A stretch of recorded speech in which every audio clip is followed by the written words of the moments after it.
संतान प्राप्तिये मंत्र। ओम नमो आदेश गुरु को बांझिनी पुतिनी एक बांझ मराक्ष जाति दोती बांझ एक पुत्री तीजे बांझ कन्या दीनी चौथी बांझ गर्भपातिनी चारी उन्ह एक मत भय जाली जाली कामरो माई कामरो देश कामाख्यन रानी ते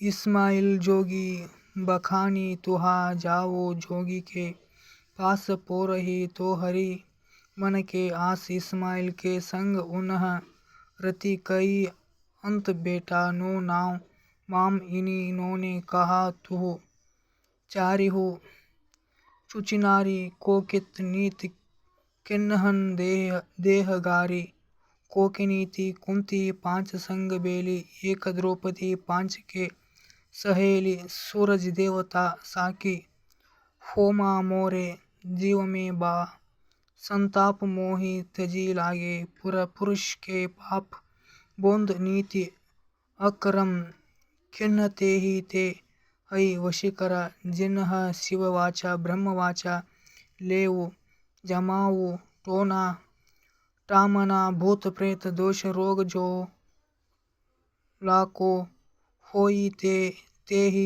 जग चंडी जाऊ ಹಿರ್ ಜೋಮ್ ವೀರ್ ಕಾಮಾಖ್ಯ ಮಾತೆಯ ಕುರಿತ ಶ್ರದ್ಧಾಭಾವ ಹೊಂದಿ ಸರ್ವಪ್ರಥಮ ಈ ಮಂತ್ರವನ್ನು ಸೂರ್ಯ ಅಥವಾ ಚಂದ್ರಗ್ರಹಣದ ಸಮಯದಲ್ಲಿ ಅಧಿಕ ಸಂಖ್ಯೆಯಲ್ಲಿ ಜಪ ಮಾಡಿ ಸಿದ್ಧಿಸಿಕೊಳ್ಳಬೇಕು. ಗ್ರಹಣ ಸಮಾಪ್ತಿಯಾದ ನಂತರ ಸ್ನಾನ ಮಾಡಿ ಕನ್ಯೆಗೆ ಪೂಜೆ ಸಲ್ಲಿಸಿ ಅವಶ್ಯ ಭೋಜನ ಮಾಡಿಸಬೇಕು.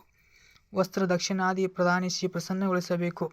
ಮಂತ್ರ ಸಿದ್ಧಿಯಾದ ನಂತರ ಪ್ರಯೋಗದ ನಿಮಿತ್ತ ಸಾಧಕನು ಸಂತಾನ ಪ್ರಾಪ್ತಿ ಇಚ್ಛಿತ ಸ್ತ್ರೀಯ ಅರ್ಧಸ್ವಲ ಆಗಿ 3ನೇ ಅಥವಾ 4ನೇ ದಿನದಂದು ಈ ಮಂತ್ರದಿಂದ ಜಲವನ್ನು ಅಭಿಮಂತ್ರಿಸಿ ಆಕೆ ಕುಡಿಸಬೇಕು.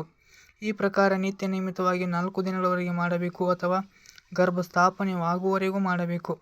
ಜಲದ ಬದಲಾಗಿ ಅಭಿಮಂತ್ರಿತ ದಾರವನ್ನು ಸೊಂಟದಲ್ಲಿ ಧಾರಣ ಮಾಡಿಸಬಹುದು. ಇದರ ನಿಮಿತ್ತ ಒಂದು ಹಳದಿ ವರ್ಣದ ದಾರ ತೆಗೆದುಕೊಂಡು ಅದರಲ್ಲಿ 7 ಗಂಟುಗಳನ್ನು ಹಾಕಬೇಕು. ಪ್ರತಿಯೊಂದು ಗಂಟನ್ನು ಮೇಲೆ ಈ ಮಂತ್ರವನ್ನು 21 ಬಾರಿ ಜಪಿಸಬೇಕು. ನಂತರ ದಾರವನ್ನು ಸ್ತ್ರೀಯ ಸೊಂಟದಲ್ಲಿ ಧರಿಸಬೇಕು. ಅದು ಒಂದು ಬಾರಿಗೆ ಗರ್ಭ ನಿಲ್ಲದಿದ್ದರೆ ಈ ಪ್ರಯೋಗವನ್ನು 2 ಅಥವಾ 3 ಬಾರಿ ಮಾಡಬೇಕು. ಇದರ ಪ್ರಭಾವದಿಂದ ಸ್ತ್ರೀಯು ಗರ್ಭಧರಿಸಿ ಪುತ್ರವತಿಯಾಗುತ್ತಾಳೆ.